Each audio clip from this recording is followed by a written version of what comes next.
बिस्मिल्लाहिर्रहमानिर्रहीम। नाज़रीन, मैं हूं जावेद बलोच और उम्मीद है आप लोग खैरियत से होंगे। दुनिया के लिए भी और पाकिस्तान के लिए भी इंतहाई अहम और बड़ी खबर यह है कि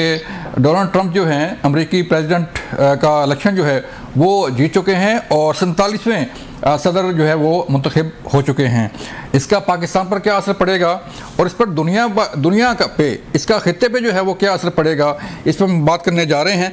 डोनाल्ड ट्रंप और कैमला हैरिस के जो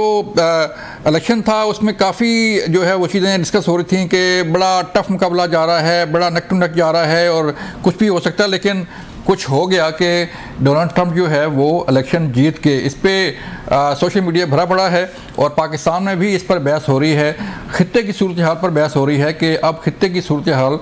क्या होगी। क्या जो सोशल मीडिया पर बातचीत हो रही है, शोर मच रहा है, पोस्टें आ रही हैं कि ट्रंप के आने के बाद जो है वो शायद तहरीक इंसाफ के बानी चेयरमैन की मुश्किलात कम हो जाएं और कोई अदालत से कोई अच्छी खबर आ जाए कि कोई अमेरिकी प्रेसिडेंट का फ़ोन आ जाए, कोई अमेरिका से कोई ऑर्डर आ जाए कि जी फौरी तौर पे इस कैदी को रिहा कर दिया जाए। क्या ये मुमकिन है कि किसी मुल्क का जो की अदालतों से सजा याफ्ता शख्स ऐसे रिहा हो सकता है? इस पे बात करेंगे और फिर हम बात करने जा रहे हैं अपने दूसरी सेगमेंट में तहरीक इंसाफ की जो सियासत है उस पर कि 9 नवंबर को सवाबी में जलसा होने जा रहा है और इसमें क्या कोई बड़ा ऐलान होने जा रहा है कि गंडापुर साहब फरमाते हैं कि हम कफन बांध के आएंगे और अपने घर वालों को बता के आएंगे कि हम वापस नहीं आएंगे, हमारे लिए जो है वो फिक्रमंद ना होना। इससे पहले कि हम दूसरी बात करें अपना सियासत पर, हम पहले बात करते हैं अमेरिकी प्रेसिडेंट का जो इलेक्शन है उस पर। और हमारे साथ मौजूद हैं वाशिंगटन डीसी से असदुल्ला खालिद साहब, सीनियर सहाफ़ी हैं। इन्होंने पूरा इलेक्शन कवर किया, इन्होंने जो पूरी सियासी बसात थी अमेरिका में जो बिछाई गई उसको भी कवर किया और बड़ी गहरी निगाह रखते हैं इस तमाम तर मामलात पर। असदुल्ला साहब, बहुत शुक्रिया हमें वक्त देने का। सर, एक तो बताइए, आपका बड़ा हेक्टिक इलेक्शन रहा, काफ़ी मसरूफियत रही आपकी और अब भी चल रही है। क्या सर हुआ अचानक हो गया सब कुछ या कोई जो वोटर थे उनका फैसला है कि ट्रंप साहब दोबारा आ गए? जैसा बहुत शुक्रिया। दो चीजें जो हम अभी डिस्कस कर रहे थे आज सुबह, मैं अपने प्रोग्राम में भी यही बात कर रहा था कि एक तो जो तज्जिया आ रहा है कि जो शुरू में जितने जायजे हो रहे थे उसमें कौन सी चीज इनकॉर्पोरेट नहीं हो सकी, कौन सी चीज ऐसी थी जिसको शामिल नहीं किया गया, जिसकी वजह से हमें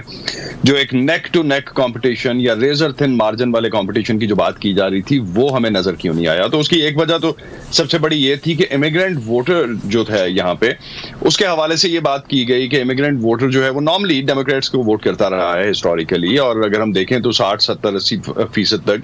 डिफरेंट कम्युनिटीज डेमोक्रेट्स को तारीखी तौर पे वोट करती रही हैं। इस दफा उस वोट में डिवाइड आई क्योंकि जो यहाँ पे जितने भी तज्जिए हुए उसमें सबसे बढ़ के ये रहा कि एक तो क्योंकि महंगाई की वजह से पिछले 2 से 3 साल में जो हुआ उसकी एक इम्पैक्ट आम आदमी की जिंदगी पे जो आया उसने किरदार अदा किया, एक वो बहुत बड़ा फैक्टर रहा। और उसके साथ साथ यहाँ पे लोकल अगर हम वोटर्स की बात करते हैं तो तकरीबन 25 करोड़ के पास वोटर हैं अमेरिका में, जिसमें से 41 मिलियन या तकरीबन जो आप समझ लें कुछ 4 करोड़ वोटर नया ऐड हुआ है इस बार के इंतखाब में। और ये सारे वो लोग हैं जो कि जेनजी है या 18 साल अभी हुए और उनके वोट बने, तो उनके वोट का कोई ट्रेंड चूंकि अवेलेबल नहीं था तो उसको किसी ने इनकॉर्पोरेट भी उस तरह से नहीं किया, उसको उस तरह से शामिल भी नहीं किया गया जब सर्वेज हो रहे थे और सारा कुछ। तो ये दो फैक्टर्स ऐसे हैं जिन्होंने एक किरदार अदा किया जब हम पूरे इलेक्शन के नताइज की बात करते हैं, और उसमें जो असर हमें देखने को मिलता है वो उसी वजह से है। तो असद साहब, अभी खैर चलें इलेक्शन हो गया, जो गलतियां थी चाहे जो भी है, पहले लोग कह रहे थे कि जो बाइडेन पहले जो है वो प्रेसिडेंट का इलेक्शन लड़ रहे थे, फिर फैसला चेंज हुआ, फिर कैमला हैरिस आ गई और उसके भी बड़ी एक वजह बताई जा रही है कि पहले जो ट्रंप जीते थे वो भी हिलेरी क्लिंटन थी, खातून थी, उनसे जीत गए थे, अब भी खातून है उनसे जीत गए। तो असर क्या असर पड़ने वाला है इस इलेक्शन के बाद जब एक नई हुकूमत होगी नेक्स्ट ईयर जो है, तो क्या पॉलिसीज सामने आ सकती हैं, क्या असर पड़ सकता है स्पेशली पाकिस्तान पर? सर,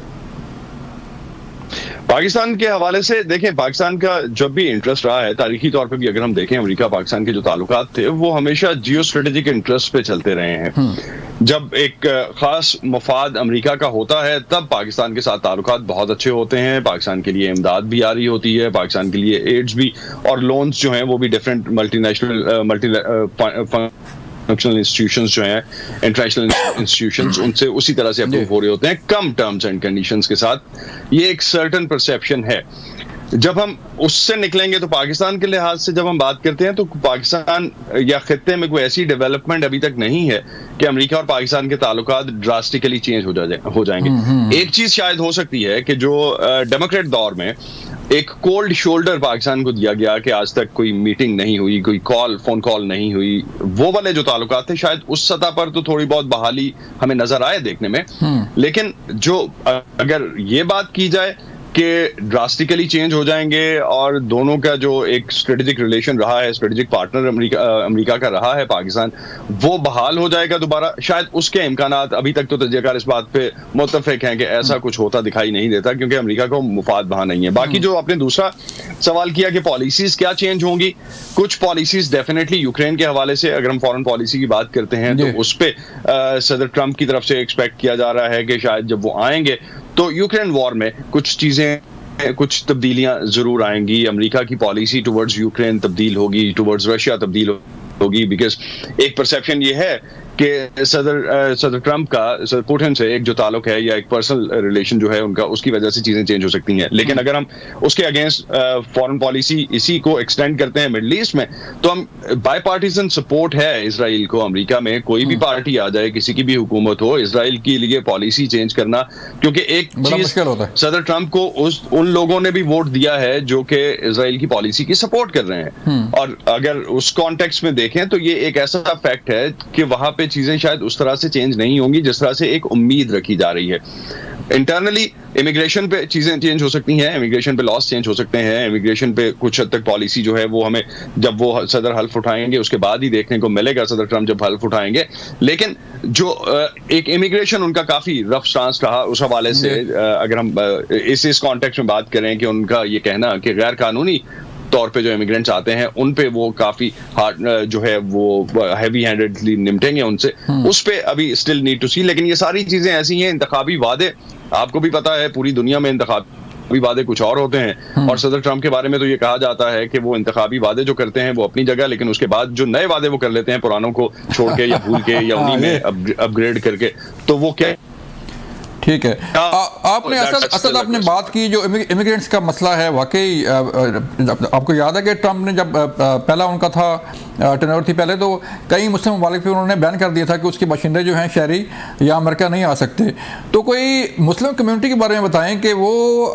सेटिस्फाइड हैं उनके आने से, उन्हें कोई खौफ, कोई हिरासत तो नहीं है? ऐसा बिल्कुल भी नहीं है यहाँ पे, बल्कि जो मुसलमान हैं इस दफा, मुसलमानों ने जब ये कैंपेन होती है यहाँ पे, तो जो सदर ट्रंप की जो कैंपेन के लोग थे, जो उनकी पूरी कैंपेन चला रहे थे, उनके सीनियर ओहदेदार जाके मुसलमानों से, अरब मुसलमानों से मिले, पाकिस्तानी मुसलमानों से मिले, और उसके अगेंस्ट अगर हम डेमोक्रेट्स को देखें तो उनकी उतनी सीनियर लेवल के लोगों की इन्वॉल्वमेंट नहीं थी इसमें। अरब मुसलमानों के साथ तो थी, लेकिन पाकिस्तानी मुसलमानों के साथ तो बिल्कुल ही लोअर लेवल डेलीगेशंस या लोअर लेवल ऑफिशियल्स उनसे मिल रहे थे। तो उस वजह से पाकिस्तान के जो यहाँ पे डायस्पोरा है वो नाराज था उनसे, या बहुत खुश नहीं था एटलीस्ट, उन्होंने सदर ट्रंप एंडोर्स किया। उसके साथ साथ मिशिगन का वोट जो है वो बड़ा इंपॉर्टेंट वोट था, तकरीबन 2.5 से 3 लाख मुसलमानों का वोट है मिशिगन में, और 1.5 लाख से ये रियासत जो है वो लास्ट टाइम सदर बाइडन जो है वो जीते थे वहां से। तो वो एक कहा जा रहा था, एक सर्टेन फैक्टर था, क्योंकि हिस्टोरिकली अरब मुस्लिम जो है, जो मिशिगन के मुस्लिम जो हैं, वो हमेशा से डेमोक्रेट्स को वोट करते रहे हैं मेजॉरिटी तादाद में। ठीक है, इस बार एक डिवाइड आई उस वोट में, और यहाँ पे जब इमिग्रेंट वोट के डिवाइड की मैं शुरू में जो बात कर रहा था, वही चीज इसी तरह से तब्दील हुई कि इमिग्रेंट का वोट जो डिवाइड हुआ उसका नुकसान हुआ कामला हैरिस को या डेमोक्रेट्स को, और उसका फायदा जो है वो सदर ट्रंप को मिला। मुसलमानों के हवाले से पॉलिसी, अब एक ख्याल ये भी है यहाँ पे, और मुख्तलिफ ओपिनियंस इस हवाले से भी आ रही हैं कि मुसलमान चूंकि इस दफा बहुत सी तादाद में सदर ट्रंप के साथ खड़े थे, तो शायद इस दफा उस तरह की कोई सिचुएशन देखने को नहीं मिलेगी जो कि 2016 के इलेक्शंस के बाद, जब उन्होंने वो इलेक्शन जीता, तो उसके बाद देखने को मिली। ठीक है, असद आपने बात की महंगाई की, के लोग अमेरिका में जो है वो महंगाई से तंग थे और बेरोज़गारी के हालात भी जो है वो नज़र आ रहे थे। तो क्या एक तो कैंपेन में जो आपने कहा कि वादे हुए तो होते रहते हैं, लेकिन क्या ट्रंप के आने से कोई ऐसी चेंजेस आएंगी अमेरिका में कि लोगों के हालात अच्छे होंगे और जो महंगाई है वो कंट्रोल होगी? देखिए, कहा तो ये जा रहा है कि सदर ट्रंप के आने से अगर फेड जो है, जो यहाँ का सेंट्रल बैंक है, इन अदर वर्ड्स, वो अगर इंटरेस्ट रेट नीचे कर देता है और या वो उसको किसी तरह से मनूवर कर सकते हैं, बिकॉज फेड एक इंडिपेंडेंट इंस्टीट्यूशन है यहाँ पे, लेकिन उसके बावजूद अगर कोई ऐसी पॉलिसी उस लिहाज से आती है तो वो कुछ हद तक इम्पैक्ट जरूर करेगी। लेकिन ब्रॉडर पॉलिसीज की बात करें तो सदर ट्रंप की मुआशी पॉलिसीज जो हैं वो यहाँ जॉब्स ज्यादा लाने में इंटरेस्टेड हैं। जब वो चाइना पे बात करते हैं कि वो टैरिफ लगा देंगे चाइनीज ट्रेड पे, या जो भी बाहर से ट्रेड हो रहा है उस पर टैरिफ लगा देंगे, वो ममालिक खासतौर पर जो दुश्मन मुल्क कंसिडर किए जाते हैं अमेरिका के लिए, वहां से जो चीजें यहाँ आ रही होंगी उन पर टैरिफ लगाएंगे, तो फिर तो अल्टीमेटली एक एनालिसिस ये भी बनता है कि उस पर शायद महंगाई होगी। लेकिन चूंकि वो यहाँ पे जॉब क्रिएशन की बात कर रहे हैं, एम्प्लॉयमेंट जनरेशन की बात कर रहे हैं कि यहाँ पे ज्यादा रोजगार जनरेट करेंगे, तो शायद वो उसको सेट असाइड कर सके। लेकिन महंगाई ने डेफिनेटली यहाँ पे एक रोल प्ले किया, इकोनॉमी ने रोल प्ले किया, और कमला हैरिस पे ट्रस्ट लोगों का यहाँ पे जितने भी जायजे हुए